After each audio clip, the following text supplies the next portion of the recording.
ایران ته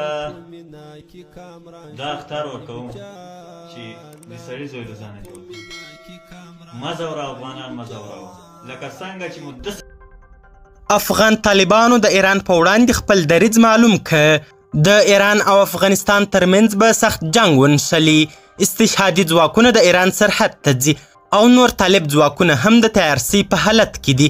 دا چې یاده ستونزه څنګه او ولې رامنځته سوې او د جنگ خبر چا ورکړ، بشپړ حال را سره هم دغه روانه ویډیو کې کتلی سي. سلامونه قدرمنو لیدونکو، زموږ مشال پریس یوټیوب چینل ته ښه راغلاست.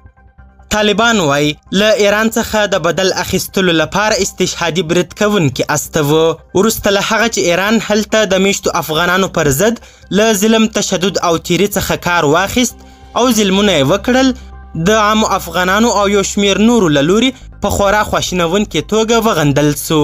د طالبانو حکومت هم ایراني سفارتوال احضار کړل او تېره ورځ ذبیح الله مجاهد هم وویل چې ایران ورسره ژمنه کړې چې په ایران کې به د افغانانو په وړاندې تاوتریخوالی ودروي او بس کوي به یې.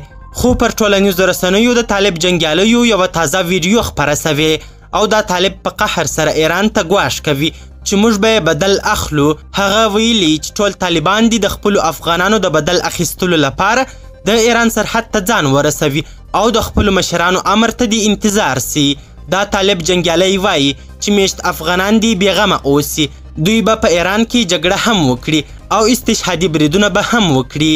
طالبان او ایران په لوړه کچه طالب مشران هومره پر ګاونډیو هیوادونو تیز نسي ورتلی لکه کشران جنګیالي چې ورباندې ورځي. طالبانو له واکمنېدو سره څو ځله له ایران او پاکستان سره سرحدي نښتې هم کړي او د هر بد عمل ځواب یې ورکړی، خو په مقابل کې بیا مشرانو څه کړي؟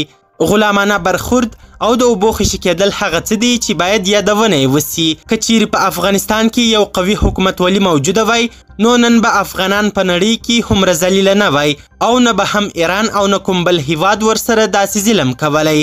د طالبانو په راتګ سره لکونه افغانان، ښځې او ماشومان پر ډیرو خطرناکو لارو باندې بهرنیو هیوادونو ته ولاړل او لا هم روان دي، ځکه چې د طالب له ډاره او یا هم د مجبورۍ لوږې او بیکارۍ له لاسه داسې کړنې کوي.